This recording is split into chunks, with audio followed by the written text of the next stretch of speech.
बरकत ते रहमत ये रखन तो भी नबी पाक ने नाम रखन तो मना फरमाया। ये साढ़े आम नाम चलते ने, बरकत ते रहमत।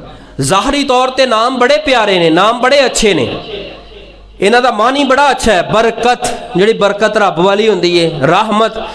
सहाबा ने सवाल किया, महबूब जी नाम ते ज़ाहरी तौर ते बड़े प्यारे ने, लेकिन तुसा मना फरमा रहे हो। फरमाया, ऐ मेरे सहाबा जरा तवज्जो करना, ए बरकत है जदों बरकत दी हो जाए शादी, ए बरकत दा पुत्र होए कार ते बाहर कोई दरवाजा जाके खड़काए, बाहरों आके कहे ओए तुहाडे घर बरकत है, ते जे बरकत घर ना होवे की कहेगा, नहीं चाचू जान बरकत साडे घर नहीं। आपने फरमाया उन्हें बच्चा कहे रहमत साडे घर नहीं, बरकत साडे घर नहीं, ये तो बद फाली लई जाती है। आपने फरमाया जेड़ा मेरा मोमन उम्मती है उहदे घर दे अंदर 24 घंटे रहमत भी बरसदी है ते बरकत भी बरसदी है।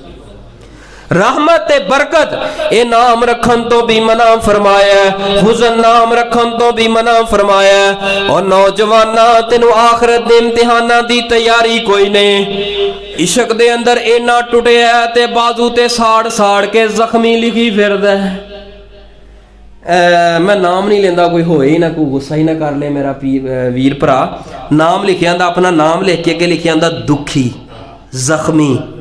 ए कौन है? ए टुटिया होया है। ए टुटिया केड़ा टुटिया है? आशिक टुटिया है, इश्क दे अंदर टुटिया है।